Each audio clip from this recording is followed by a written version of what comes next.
అప్పుల బాధలు వెంటాడుతున్నాయా? అయితే 6 JVR వారి జాతిరత్నాలు ధరించండి. హాయ్ వెల్కమ్ టు మనం టీవీ. నేను మీ మనోజ్.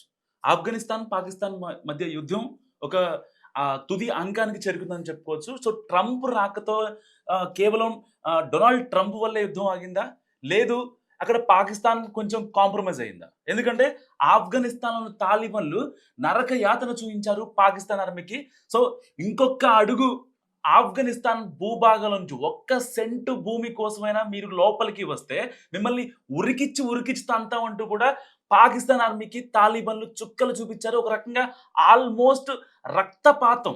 నిజంగా ఏదైతే డ్యూరాన్ లైన్ ఏదైతే ఉందో బా పాకిస్తాన్కి ఆఫ్ఘనిస్తాన్కి మధ్యలో ఆ రేఖ వెంబడి జరిగిన యుద్ధం నిజంగా 52 మంది పాకిస్తాన్ ఆర్మీ వాళ్ళని చంపేశారు. సో ఈ ఆఫ్ఘనిస్తాన్ తాలిబన్లు ఎవరైతే ఉన్నారో, సో అంటే తాలిబన్లు వియర్డ్‌గా ఉంటారు.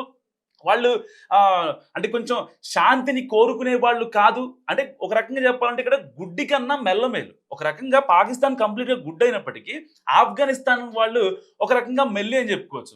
ఎందుకు మరి అలాంటి ఆఫ్ఘనిస్తాన్ తాలిబన్లకు ఇండియా సపోర్ట్ చేస్తుంది అన్న ఒక రీజన్ చూసుకుంటే ఇక్కడ పర్టికులర్‌గా ఎప్పుడైతే పహల్గామ్ అటాక్ జరిగిందో సరిగ్గా 6 నెలల క్రితం, అలాంటి టైంలో ప్రపంచ దేశాలు, మన మిత్ర దేశాలు ఏవైతే ఉన్నాయో అవన్నీ కూడా ముందుకొచ్చి మాట్లాడుతుంటే దేశాధినేతలు ట్వీట్ చేస్తున్న సందర్భంలో ఆఫ్ఘనిస్తాన్లో మన భారత్కి సపోర్ట్గా పహల్గామ్ అటాక్కి నిరసనగా పాకిస్తాన్ని తిడుతూ ఆఫ్ఘనిస్తాన్ ప్రజలు కావచ్చు, అక్కడున్న తాలిబన్లు కావచ్చు, సో వాళ్ళంతా బయటకు వచ్చి సో జస్టిస్ ఫర్ ఇండియా అంటూ మాట్లాడిన పరిస్థితి. సో దానికి సపోర్ట్గా మాత్రమే మన విదేశాంగ శాఖ ఆఫ్ఘనిస్తాన్కి సంబంధించి కొన్ని అంబులెన్స్లను వాళ్ళకి ఇచ్చిన పరిస్థితి. సో అత్యవసరం ఏదైనా ఇబ్బంది అయితే ఒకవేళ ట్రంప్ వచ్చి ఇక్కడ పాకిస్తాన్కి సపోర్ట్గా ఉంటారంటే మేము బిహైండ్ ఆఫ్ ద రికార్డ్ మీకు మేము సపోర్ట్ ఉంటామంటూ ఆఫ్ఘనిస్తాన్కి భారత విదేశాంగ శాఖ చెప్పిన పరిస్థితి.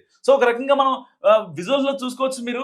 సో పర్టికులర్గా ఎలాగైనా సరే అక్కడ రక్తపాతం జరపాలని చెప్పి ఇక్కడ ట్రంప్ ఒక కపట నాటకం, అంటే డ్యూయల్ స్టాండ్ తీసుకున్నప్పటికీ ఏదైతే ఆ బాగ్రా ఎయిర్ బేస్ నుంచి ఇటు రష్యాని కావచ్చు, ఇటు చైనాని కావచ్చు, ఇటు ఇండియాని కావచ్చు, సో 3 దేశాలని ఒక కంట్రోల్ చేద్దామనే ఒక మెకానిజంతో చాలా టెక్నికల్గా డీల్ చేశాడు అక్కడి ఆఫ్ఘనిస్తాన్ తాలిబన్లతో. కానీ తాలిబన్లు ఎట్టి పరిస్థితుల్లో కూడా అక్కడ వినని పరిస్థితి. ఈవెన్ ట్రంప్ వచ్చి మాట్లాడి మీకు కావాల్సిన కొన్ని పెట్టుబడులు మేము పెడతాం, మీకు కావాల్సిన రక్షణ వ్యవస్థని, మీకు కావాల్సిన మీ యొక్క ప్రజలకు కావాల్సిన ఫుడ్ విషయంలో కావచ్చు, మౌలిక సౌకర్యాల విషయంలో కావచ్చు, ఇంకా రోడ్లు కావచ్చు, ఏదేమైనప్పటికీ కూడా అవన్నీ నేను చూసుకుంటా, అగ్రరాజ్యం తరపున నేను హామీ ఇస్తున్నా అని ట్రంప్ చెప్పినా కూడా తాలిబన్లు అసలు వినని పరిస్థితి. సో ఒక్క సెంటు లాక్కున్నా సరే దాని యొక్క రియాక్షన్ అనేది నెక్స్ట్ లెవెల్లో ఉంటుందంటూ పాకిస్తాన్ ఆర్మీకి చుక్కలు చూపించారు ఆఫ్ఘనిస్తాన్ తాలిబన్లు. నిజంగా ఎవరైతే ఆ పాకిస్తాన్ ఆర్మీకి సంబంధించిన 52 మందిని చంపారో ఆ వీర జవాన్లు, వీర తాలిబన్లు ఎవరైతే ఉంటారో వాళ్ళందరినీ కూడా అక్కడి ప్రజలు భుజాల మీద ఎత్తుకొని ఊరంతా తిప్పిన వైనం వాళ్ళకి పూజలు చేశారు. సో పాకిస్తాన్ని అల్లా క్షమించడం అంటూ కూడా తాలిబన్లే, పర్టికులర్గా ఇక్కడ తాలిబన్లకి అంటే ఇస్లామిక్ రీజియన్లో ఆ కమ్యూనిటీలో సున్నీ షియా అనే 2 ట్రైబ్స్ ఉంటాయి అన్నమాట. సో ఆ ట్రైబ్లో పర్టికులర్గా తాలిబన్లు షియా అనే ట్రైబ్ని మాత్రమే వాళ్ళు కాన్సన్ట్రేట్ చేశారు. ఎందుకంటే గతంలో మనం చూసుకోవచ్చు, భారత్కి పాకిస్తాన్కి యుద్ధం జరిగినప్పుడైనా, లేకపోతే పాకిస్తాన్కి ఆఫ్ఘనిస్తాన్కి యుద్ధం జరిగినప్పుడైనా పర్టికులర్గా వాళ్ళు కేవలం సున్నీలను మాత్రమే వాళ్ళు టార్గెట్ చేసిన పరిస్థితి. అక్కడ దాకా ఎందుకు, 1978లో ఎప్పుడైతే పాకిస్తాన్కి ఆఫ్ఘనిస్తాన్కి యుద్ధం జరిగిందో అప్పటి శరణార్థులు ఎవరైతే ఉన్నారో వాళ్ళు పాకిస్తాన్లో ఉంటే సో కాల్డ్ టెర్రరిజం యాక్టివిటీ ఎవరైతే ఉన్నారో వాళ్ళని ఇప్పటికీ ఇంప్రూవ్ చేసేవాళ్ళు. సో వాళ్ళని కనీసం వాళ్ళకి మంచి నీళ్లు, అన్నం పెట్టకుండా ఇప్పటికీ వేధిస్తున్న పరిస్థితి.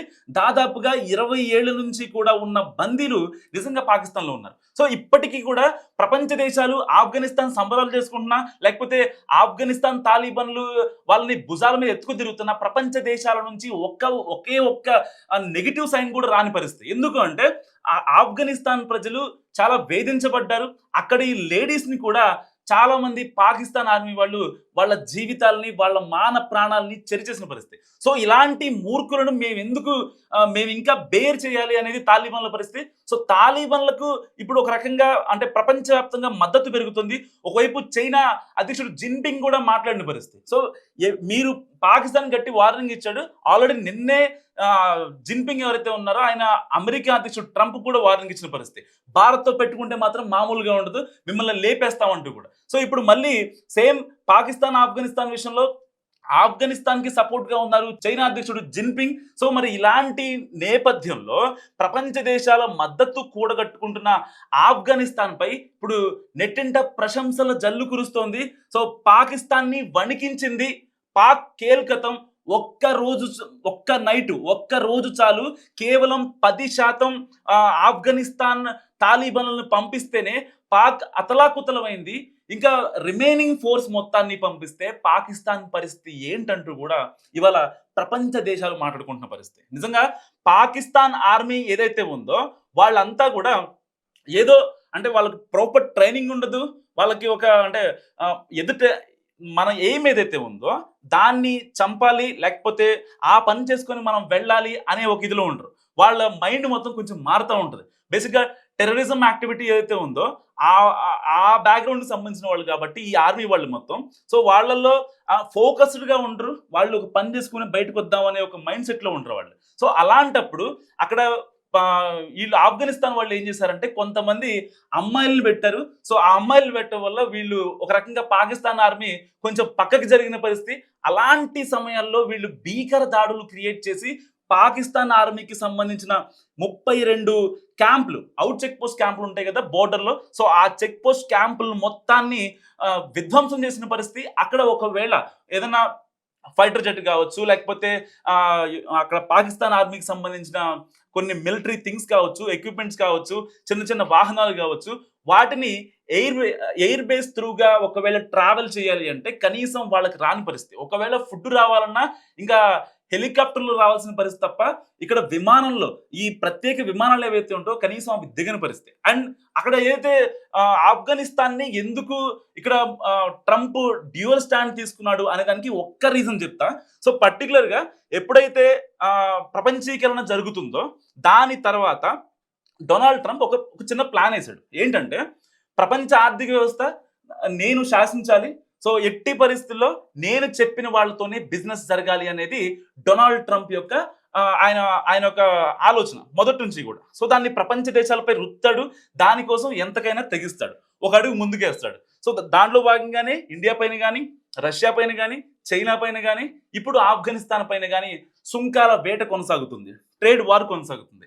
ఇలాంటి నేపథ్యంలో ఏదైతే బాగ్రా ఎయిర్ బేస్ ఉందో అక్కడ ఆఫ్ఘనిస్తాన్లో, సో దాన్ని గనక మనం చేజెక్కించుకుంటే అక్కడి నుంచి ఈ 3 దేశాలు, మన మాట వినని 3 దేశాలు ఏవైతే ఉన్నాయో వాటి మీద గనక మనం యుద్ధం ప్రకటిస్తే మన ప్రపంచం మొత్తం నా చేతుల్లో ఉంటుంది.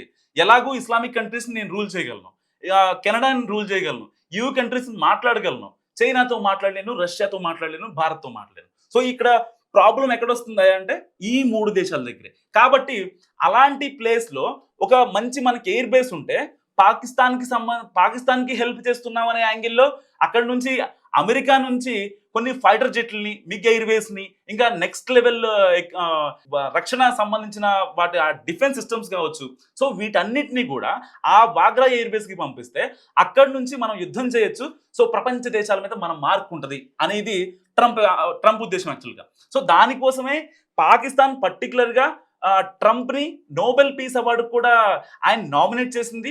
ఈవెన్ ప్రపంచ దేశాలు ఎవరు కూడా చేయని సిచ్యువేషన్లో పాకిస్తాన్ ఆయనకి అండగా నిలబడిందని ఒకే ఒక్క రీజన్తో ఇవాళ ఆఫ్ఘనిస్తాన్తో యుద్ధం నేను ఆపుతానంటూ ఆయన ఒక ట్వీట్ చేశాడు. అండ్ నిన్న గాజా దగ్గర ఏదైతే ఆ భీకర పరిస్థితులు ఉన్నాయి, దాదాపుగా 2-3 ఏళ్లుగా గాజా దగ్గర యుద్ధ వాతావరణం ఏర్పడింది, అలాంటివి నేను సెట్ చేశాను కాబట్టి ఇప్పుడు పాకిస్తాన్ ఆఫ్ఘనిస్తాన్ని కూడా నేను యుద్ధం ఆపేస్తానంటూ ఆయన మాట్లాడిన పరిస్థితి. కానీ కట్ చేస్తే దీని వెనకాల ట్రంప్ యొక్క డ్యూయల్ నేచర్ బయటపడింది. సో ఆ బాగ్రా ఎయిర్ బేస్ కోసమే ఈయన చేస్తున్న జిమ్మికులు అంటూ కూడా ఇవాళ ప్రపంచ మీడియాలో కోడై కూస్తున్న పరిస్థితి. సో ఇలాంటి నేపథ్యంలో ఇప్పుడు డొనాల్డ్ ట్రంప్ వేస్తున్న ఏ జిమ్మిక్ కూడా అది ప్లాన్ వర్కౌట్ కాని పరిస్థితి.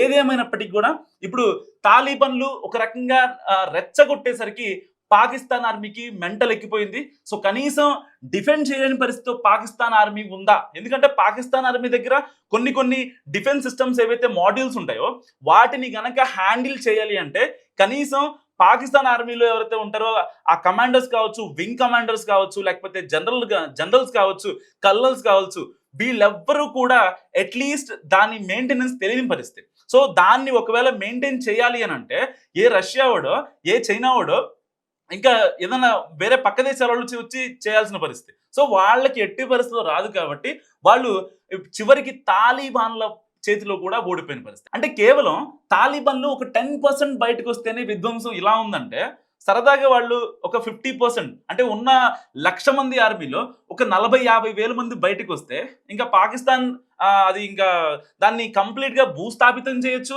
అండ్ ప్రపంచ పటంలో కూడా లేకుండా చేయవచ్చు అని చెప్పి తాలిబాన్లు ప్లాన్ చేశారు. సో ఏది ఏమైనప్పటికీ ట్రంప్ రంగంలోకి దిగి కొన్ని సెట్ చేశాడు, కొన్ని సెట్ చేయలేదు అనేది చాలా దేశాల వాదన. సో మీరేమనుకుంటున్నారో నా కామెంట్ రూపంలో చెప్పండి. చూస్తూనే ఉండండి మనం టీవీ.